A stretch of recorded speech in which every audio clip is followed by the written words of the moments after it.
Bonjour à tous, madame, messieurs. Merci d'être encore des nôtres ce matin. C'est la revue des grandes unes. La presse est disponible dans les kiosques comme tous les jours. Alors, ce matin, la nouvelle expression parle du port de Kribi. Nouvelle révélation sur les indemnisations. C'est le grand titre du journal. Mais on peut lire la suite donc en page 2 et 3. C'est tout un dossier que propose la nouvelle expression de ce matin, parlant d'un témoin et qui a donc amené en tout cas à comprendre qu'il y a bien entendu des manquements qui ont été constatés et qui aujourd'hui permettent également de comprendre que depuis l'expropriation et bien entendu l'indemnisation de 2009, il y a eu bien d'autres choses qui se sont déroulées. Donc on parle d'environ 20 milliards de francs CFA qui ont été donc distraits dans ce projet, une cinquantaine d'accusés donc dans les serres du tribunal criminel spécial aujourd'hui. C'est dans le dossier à lire ce matin. Le journal parle également de la commémoration de février 2008. Nietzsche déjoue donc l'administration et la police. C'est à lire dans la page 10 et 11 du journal. Le journal s'intéresse au football avec le Cameroun donc à la croisée des chemins. C'est à lire aussi en page 6 et 8 du journal. D'autres sujets sont à découvrir si vous faites un tour dans les kiosques ce matin. Et toujours dans les kiosques aussi, on va retrouver Info Matin qui parle de la crise anglophone. Les fils Moukete, incapables donc de dédouaner leur père. C'est le grand titre du journal. Et à lire donc dans la page 3, le journal parle aussi du voyage de Paul Biya. La SOPECAM réagit. C'est en page 8 de ce numéro. Autre chose à découvrir, c'est le journal Le Cameroun Matin qui parle notamment du plan directeur d'industrialisation avec Ernest Ngwaboubou qui booste bien entendu le secteur privé à Douala. C'était une rencontre qui a permis notamment à ces derniers de rencontrer les acteurs du secteur privé, de leur dire qu'il y a des possibilités et que l'État accompagne simplement. Il faut donc avoir des projets du secteur privé pour booster certainement l'économie du Cameroun. C'est à lire dans le journal. On parle aussi du sénatorial 2018. Comment on épluche les dossiers des candidats. C'est une question, et notamment dans la région de l'Ouest Cameroun. C'est un dossier également à lire dans le journal. Détective parle de déstabilisation du Cameroun. À quoi joue la presse internationale? À 7 mois donc de la présidentielle, les ennemis de la République multiplient notamment les manœuvres visant à écraser ou à écarter notamment le président de la République sortant après en tout cas qui cherche son troisième septennat. Donc on lit également tout cela en page 3 et on s'intéresse aussi à René Manuel Sadi qui est le ministre de l'administration territoriale et la décentralisation, parlant notamment de l'insécurité en zone anglophone. Là-bas, on apprend qu'il n'est pas, en tout cas, il n'a pas réagi depuis l'enlèvement du sous-préfet. Il y a toujours le chaos total. Pourquoi il ne dit rien? C'est la question, mais les explications sont à découvrir en page 7 du journal. Détective disponible dans les kiosques ce matin qui s'intéresse aussi au SDF avec la grande leçon, la leçon de démocratie, en tout cas de Frondi, au congrès du Social Democratic Front. Voilà autant d'informations à découvrir dans la presse ce matin et aussi à lire dans un autre journal, bien d'autres qui sont dans les kiosques ce matin. On s'intéresse au quotidien Le Messager qui parle de la mise sous tutelle en marche, parlant de la justice camerounaise. Qu'est-ce qui se passe? Il y a du tout moins une note du ministre de la Justice, en tout cas, qui fait savoir que les directives doivent passer, en tout cas à son niveau, pour avoir d'autres décisions. C'est ça aussi, une note qui amène notamment les huissiers de justice à se vexer et pouvoir donc dire que ça ne peut pas évoluer de la sorte. Ce sont des explications que l'on découvre également dans le journal Le Messager de ce matin. Et puis d'autres choses aussi avec Joseph Lé qui prend donc ses distances avec le voyage du chef de l'État. Dans la sortie de Joseph Lé, on peut lire qu'il y a bien des choses qui ont été dites aussi, tout comme dans le journal Cameroun Tribune de la semaine d'hier qui est revenu également sur ce même sujet. C'est à lire dans le journal Le Messager de ce matin. D'autres sujets aussi à découvrir dans Mutation qui parle de l'affaire Moukete, ces enfants qui sont sortis aussi pour défendre l'image de leur père, mais n'ont pas trouvé des mots justes et comment faire pour défendre véritablement l'image de ce doyen du Sénat au Cameroun. C'est à lire également dans Mutation, bien d'autres sujets également. On parle aussi de l'anecdote qui s'intéresse à la FIFA, la Fédération camerounaise de football, avec des Camerounais qui jouent contre le Cameroun. C'est un autre titre à découvrir dans le journal. D'autres informations aussi. Voilà ce que la presse nous propose ce matin et comme celle que nous recevons chaque fois à la rédaction. Bonjour Kabinele. Bonjour Flavien Valondongo, bonjour téléspectateurs de Kilom's Télévision, bonjour à Guillaume Fondan qui nous a lâchés depuis quelques temps. Il était du côté de Kigali, du côté de Nairobi. Il nous revient ce soir, ce matin, et c'est avec plaisir que nous le retrouvons. C'est un journaliste, bonjour Guillaume. Bonjour Flavien, et bonjour aux nombreux téléspectateurs qui prennent du plaisir à regarder la revue des unes qualitatives qui paraissent au Cameroun. Il y en a qui ont pensé que je faisais quelques infidélités à ce programme culte dans le paysage audiovisuel, mais non, c'était pas le cas. Je reviens pour avec le même plaisir et j'espère à chaque fois partager ce grand moment de télévision avec tout cela. Très bien. Alors, donc, quelques sujets que je vous invite à lire et que vous avez déjà lu, vous, sur ce plateau, et d'autres vont également découvrir. L'actualité est traitée par la presse. On parle donc du port de Kribi avec de nouvelles révélations sur les indemnisations. C'est un autre sujet. Pratiquement 20 milliards de francs CFA qui ont été donc distraits dans ce projet. Donc, une cinquantaine d'accusés dans les serres du tribunal criminel spécial. Depuis que le scandale a éclaté, depuis que des préfets, des sous-préfets ont été arrêtés, depuis que le directeur lui-même du projet du port de Kribi, M. Ledbanak, est limogé, on sait très bien que cette affaire-là, c'est une grosse affaire dans laquelle beaucoup de gens se sont servis. On a détourné près de 20 milliards de francs, 2 milliards, non 20 milliards de francs, avec de fausses déclarations de titres de propriété, avec de faux propriétaires, avec de fausses indemnisations de plantation et de culture. Bref, c'est une grosse histoire qui ne va pas se terminer aujourd'hui, mais qui démontre que quand il s'agit d'expropriation dans ce pays, il y a des malins qui ont appris toutes sortes de techniques pour se mettre quelque chose dans le bas de laine. Alors, donc c'est un article, un dossier que propose le journal, avec des réactions également que vous pouvez lire dans ce numéro. Vous avez parcouru l'article. Oui, non, il faut dire que c'est un peu embêtant ce qui se passe à Kribi. C'est un véritable serpent de mer. Parce qu'en 2009, une première descente a été effectuée. On s'est rendu compte que malheureusement, dans cette opération-là, il y avait des personnes inconnues qui se retrouvaient en train d'être indemnisées alors qu'ils n'ont pas de terrain à Kribi, et c'est une pratique très camerounaise où les gens profitent de chair d'opération pour faire bénéfice. Or, il se trouve que malheureusement, après en 2011, environ 2 à 3 ans plus tard, on fait une autre contre-expertise, sauf que cette fois, les gens qui avaient déjà indemnisés sont surévalués. Et c'est comme ça que l'argent continue à être dilapidé. Donc je pense qu'il faut que les gens fassent attention et que l'État prenne véritablement ses responsabilités. Parce qu'avec ce qui se passe à Kribi, c'est exactement ce qui va se passer après la CAN, où les gens se sont amusés à jouer avec la fortune publique et 20 milliards de francs quand même dans un pays en crise. Je ne vais pas dire en guerre, en crise comme le nôtre, c'est suffisamment grave pour que les pouvoirs publics ne se sentent pas interpellés. Donc il faut vraiment que l'État reprenne les choses en main, parce qu'on ne peut pas continuer à martyriser les populations à ce point. Souvenez-vous qu'au commencement de cette affaire, certains fonctionnaires véreux sont allés à Kribi acheter des terres au prix de rien, en trompant les populations, et quelques années plus tard, ils sont venus revendre ces mêmes terres à l'État 100 fois plus cher. Et donc aujourd'hui, le poteau rose a été découvert. Il faut vraiment qu'on arrête cette supercherie à ciel ouvert et que les concernés soient sévèrement punis et surtout que l'État prenne ses responsabilités. Très bien. C'est donc un dossier à découvrir dans le journal La Nouvelle Expression de ce matin, de la page 2 à la page 3. On peut également dire un mot sur la crise anglophone avec les fils Moukete, incapables donc de dédouaner leur père. On le voit d'ailleurs dans ce journal, et également un autre journal qui est revenu dessus pour dire que la sortie, en tout cas, du prince Moukete, je voudrais dire du chef Moukete, n'a pas été naturellement relayé tel que souhaité par Jeune Afrique. Aujourd'hui, ce sont ses fils qui l'ont dit, et ils estiment que c'était pas normal et que des déclarations qui n'ont pas été faites par leur papa se sont retrouvées dans la presse. Mais la publication de cette interview par le magazine international Jeune Afrique il y a quelque temps avait suscité une véritable levée de bouclier au Cameroun. Beaucoup de gens se sont demandé pourquoi c'est maintenant que Chief Moukete, grand chef du Bon Cameroun, sénateur nommé, président du conseil d'administration de Camtel, prennent de l'espace dans un journal panafricain international pour dire que la meilleure forme de décentralisation, c'est le fédéralisme à 10 États. Bon, bien évidemment, il y en a qui ont pris cela pour argent comptant en se disant que ce monsieur, avec la hauteur, avec son expérience et surtout avec sa longévité dans les arcanes du pouvoir, il sait peut-être de quoi il parle. Malheureusement, dans la presse et dans l'opinion, il y en a beaucoup qui sont émus de cela, qui n'étaient pas d'accord et qui ont commencé à grincer les dents. Aujourd'hui, on voit donc, on a vu donc les fils de Mokete qui organisent une conférence de presse pour dire que non, c'est pas ce que leur père a voulu dire.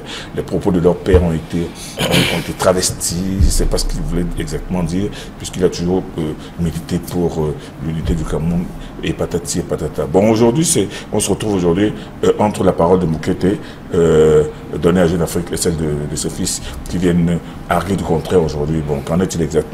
Tim Mokete a-t-il vraiment, assume-t-il vraiment tout ce qui a été dit? Jeune Afrique a-t-il travesti ce que tout le monde a lu? On peut bien se poser la question. Mais toujours est-il qu'on s'émeut aujourd'hui, surtout du temps qui s'est écoulé entre la publication de cette interview et la réaction des enfants Mokete aujourd'hui et les deux, beaucoup se sont attendus que ce ne soit pas ses fils, mais que ce soit lui-même Tim Mokete le concerné, qui puisse dire que non, c'est pas ce que j'ai dit, c'est pas ce que j'ai voulu dire, mais ce sont maintenant que ses fils prennent sa place pour dire que notre père n'a pas dit ceci ou n'a pas voulu dire cela.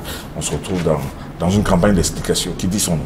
Très bien. Alors, c'est un tir raté, c'est ce que le journal voudrait présenter ici ce matin en parcourant l'article. Et la mutation parle plutôt de l'affaire Mokete qui continue de jaser,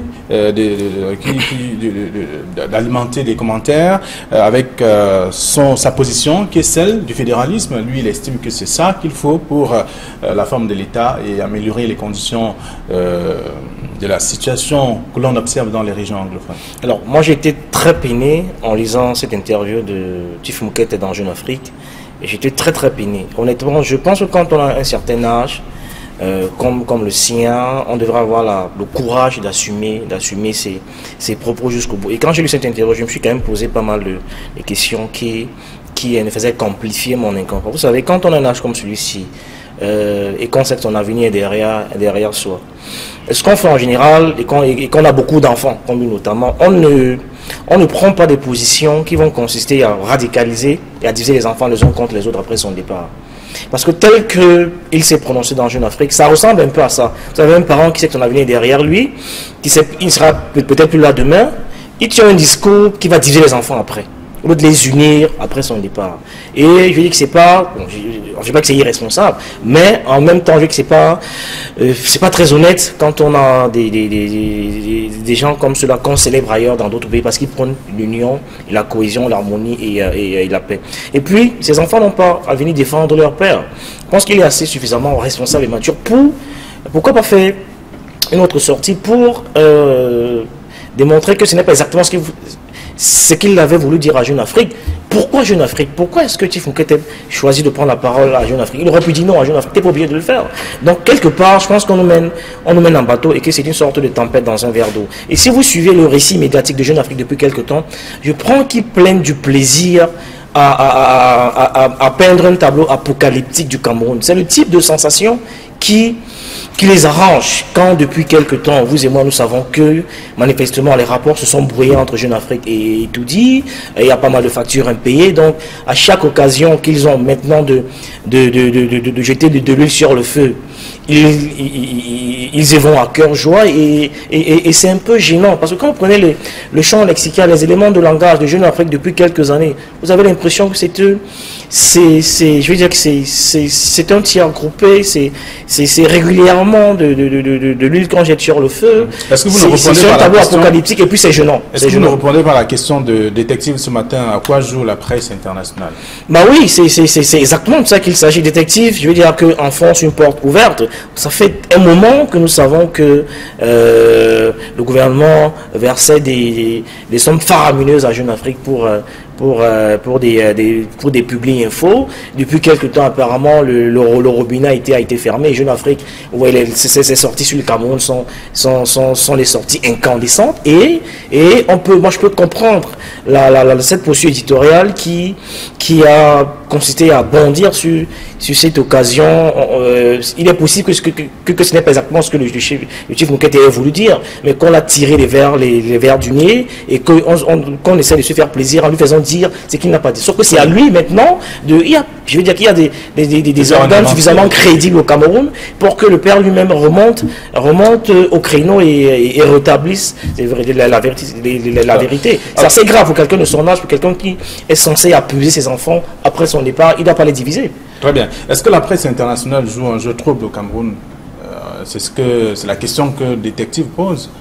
concernant des actions ou tout au moins des informations qui concernent notre pays et qui sont relayées d'une manière ou d'une autre, à tort ou à raison, par cette presse internationale? Vous savez, généralement, la presse internationale a pour dada de toujours peindre l'Afrique en noir. Déjà que l'Afrique est suffisamment noire, l'Afrique elle-même elle a suffisamment de mal à se dépatouiller de ses propres tares et de ses propres problèmes. Mais la presse internationale recherche la sensation, parce que pour la presse, cette presse internationale, c'est quand on montre des photos d'enfants qui sont tout rachitiques, qui sont tout maigres, voilà l'Afrique. Quand cette presse-là, quand il y a le moindre conflit entre ethnies ou entre villageois, non, ça c'est excellent pour un scoop. Il recherche cela. Bon, pour le Cameroun aujourd'hui, quand on voit une certaine presse internationale tirer à bras raccourcis sur le Cameroun et qu'on se souvienne, ça aussi ce n'est pas un secret de polichinelle, que le Cameroun a sorti des milliards de francs pendant des années pour que dans cette même presse, la lustre présente le Cameroun comme un pays où tout va pour le mieux, dans le meilleur du monde, où tout marche à merveille, où il n'y a pas où personne ne grince des dents, alors que ça ne va pas, depuis 35 ans. Alors cette presse-là qui le faisait et qui aujourd'hui se met à tirer, on ne peut pas se demander à quoi elle joue. Et je tout simplement peut-être à faire peur aux Camerounais ou bien à faire dire à ceux qui ne disent pas suffisamment que les choses ne sont pas tellement reluisantes. Bon, mais non, c'est vrai, c'est pas intéressant dans une période préélectorale comme celle-ci que la presse étrangère commence à monter les Camerounais, à faire monter l'adrénaline dans la tête des gens. Mais je veux dire qu'on connaît cette presse-là, on connaît Jeune Afrique, surtout Jeune Afrique, qui quand ses intérêts sont menacés, elle est capable du pire. Mais bon, ce que fait Jeune Afrique n'est pas nouveau. On le sait depuis très longtemps. Moi, je pense qu'il faut rechercher au milieu, dans la mentalité de cette presse africaine, en fait, la simple recherche du sensationnalisme de bas étage. Alors, une phrase du parti au pouvoir, on estime que la presse internationale veut ternir l'image du candidat naturel. Non, je veux dire qu'il n'estime pas, c'est assez flagrant quand vous observez les différents éléments de langage utilisés, le champ lexical. On n'a pas besoin de le dire, tout le monde voit que c'est exactement ça. Et moi, je m'attendais à ce que le doyen mette les pieds dans le plat et qu'il le dise de manière claire et froide. Quand vous regardez les différentes unes de Jeune Afrique sur le Cameroun depuis quelques temps, Cameroun, le péril jeune, le Cameroun qui gouverne, etc. Ce type de sortie qui sont réellement faits par Jeune Afrique sur le Cameroun. Et encore tout récemment, c'est France 24 qui donnait la parole à Sissoko et qui a consacré tout un grand reportage à quelqu'un qui vient sur un média international, dit qu'il va déclarer la guerre à un autre État. Qui va mourir qui va mourir pour son pays, qui va déclarer la guerre. C'est suffisamment grave. Et RFI a régulièrement présenté le Cameroun comme une dictature éclairée, comme une dictature, on va dire ça, comme un pays où il n'y a pas de démocratie, etc. Donc il y a comme une sorte de coalition. Donc le dire, ce n'est pas de la science-fiction, c'est simplement en observant les différentes sorties qui sont faites par ces médias-là. Et donc il faut aujourd'hui qu'on ait le courage de mettre le pied dans le plat, parce qu'on est assez mature pour que nous-mêmes on puisse régler nos problèmes comme des adultes. Très bien. Alors, nous passons à autre chose. Oui, non, je voulais ajouter à Guy Fondant que cette presse, elle exagère peut-être un peu, mais vous ne me direz pas, Guy Fondant, que tout va pour le mieux au Cameroun. Non, j'ai jamais dit ça. Il y a beaucoup, évidemment.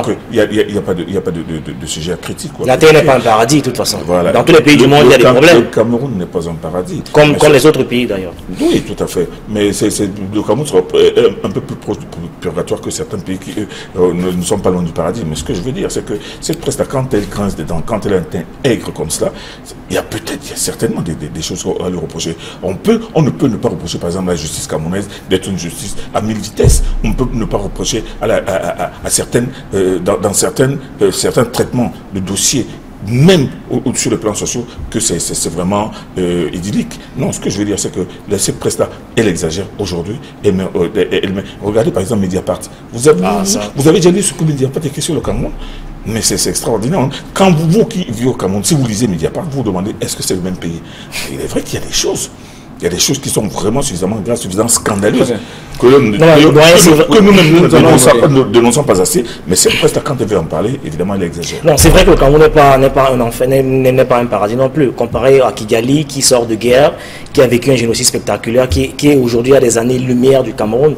De ce point de vue, on peut dire qu'on n'avance pas beaucoup, comparé au Rwanda, qui fait des exploits extraordinaires. Si vous reconnaissez qu'on n'avance pas beaucoup, au moins c'est déjà ça de gagner. Voilà. Alors, nous allons lire également autre sujet, en quelques secondes seulement, dans le messager de ce matin, Joseph Lé prend ses distances, parlant notamment des voyages du chef de l'État. La même information est contenue dans Info Matin, parlant du voyage de Paul Biya. La SOPECAM réagit. Oui, mais c'est de mauvaises plaidoiries,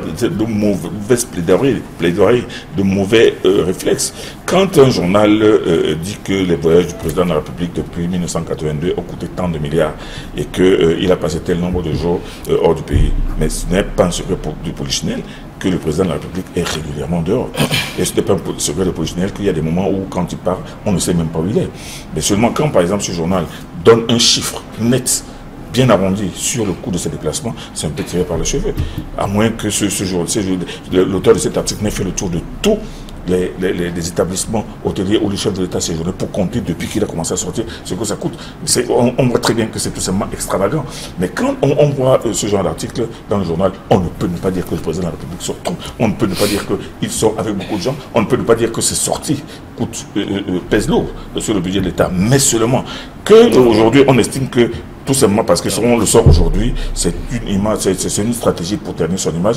Et que moi, je pense qu'on ne répond pas à ce genre de choses. Le cabinet, M. Lé, qui est secrétaire général adjoint, ne doit pas répondre. La SOPECAM ne doit pas faire comme une sorte de mise au point. Non, on ne répond pas à ce genre de choses parce qu'on chercherait à justifier l'injustifiable. Non, le président de la République sort. Le président de la République, ses voyages, on ne peut pas dire que ça coûte pas cher. Seulement, ce n'est pas un sujet de débat. Ce n'est même pas une information.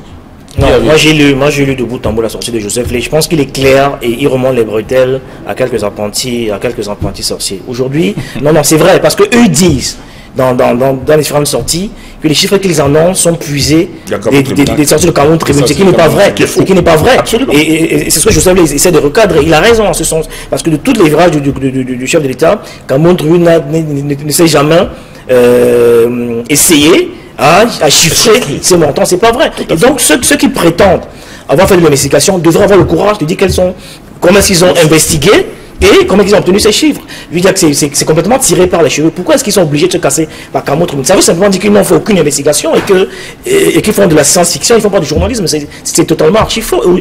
Et aujourd'hui, en 2018, on ne peut plus accepter ce type de pratique. C'est très facile. C'est quand même... Moi, j'ai été intercontinental à tout le monde peut savoir, mais qui met leur investigation, tout le monde peut savoir combien coûte une chambre à Intercontinental. J'ai été quelque temps dans une chaîne d'Intercontinental à Nairobi, je sais combien coûte une chambre. Sauf que je n'ai pas poussé l'enquête plus loin. Donc tu veux dire qu'on peut avoir l'information si on est sérieux et qu'on fait un travail de fond. Pourquoi se cacher derrière Cameroun Tribune et prétendre qu'on a fait un travail alors qu'on n'a pas fait? Et donc Joseph Lé, il est dans son droit quand il recadre les choses. Donc ces gars n'ont fait aucune investigation puisqu'ils font de la science-fiction. Voilà. Donc c'est à lire dans le... Mais il n'invente pas les voyages du chef de l'État. Et pourquoi c'est Cameroun Tribune qui a donné tout ça alors que c'est pas Cameroun Tribune? Le messager qui parle de Joseph Lé qui peut faire distance avec les voyages du chef de l'État, c'est dans le journal Le Messager, Info Matin qui revient également en parlant du voyage de Paul Biya. La SOPECAM réagit, c'est ce qu'on lit également en page 8. On va dire un mot sur la grève des enseignants qui se poursuit, avec notamment des cas qui sont oubliés, des enseignants qui aujourd'hui, parlant notamment de ceux du supérieur, qui vont désormais voir leurs collègues, ils vont avoir des nouveaux collègues parce que le ministre a annoncé qu'il y aura des recrutements bientôt. C'est justement pour calmer la situation. La crise des enseignants, non seulement d'un côté, elle prend une tournure dramatique avec près de 300 enseignants qui sont disséminés dans les cellules des commissariats centraux et des unités spéciales à Yaoundé. Bon, tandis que de l'autre côté, par la vertu du dialogue, on est en train de trouver des solutions. Mais moi, je pense que toutes ces choses ne sont pas bonnes. C'est une mauvaise gouvernance qui fait que les gens sont obligés de se rebeller régulièrement dans ce pays et de gréver. Non, je suis très très mal à l'aise. Je suis obligé de croire qu'il y a un complot contre le président. Parce que ce qui se passe là est assez... Je ne comprends pas. C'est totalement surréaliste. Comment est-ce qu'on peut traiter les enseignants de la sorte? Les gens viennent réclamer leur dû, légitimement. Ils sont humiliés, maltraités, tabassés. Et souvenez-vous que leur grève des avocats a commencé exactement de la même manière. Les gens sont rentrés dans la rue et ils ont été brutalisés et froissés. Non, je pense qu'il faut que... Je veux bien croire qu'il y a un complot. Parce que je le dis toujours, et on ne le dira jamais assez, l'accumulation de frustration, le carburant de la révolte. Ce qui se passe en ce moment est révoltant. Ils vont pousser les gens à bout et on risque d'arriver à une situation de non-retour et c'est pas normal. Alors, l'argent, il y en a. Très bien. Laissons de cette manière. Laissons le soin au lecteur d'aller lire un peu ce que la presse a prévu dans ce cadre-là, avec notamment d'autres sujets aussi qui sont aussi intéressants dans les journaux ce matin. Merci, bon retour à vos différentes rédactions. Demain, ce sera la dernière de la semaine. Bonne journée à tous.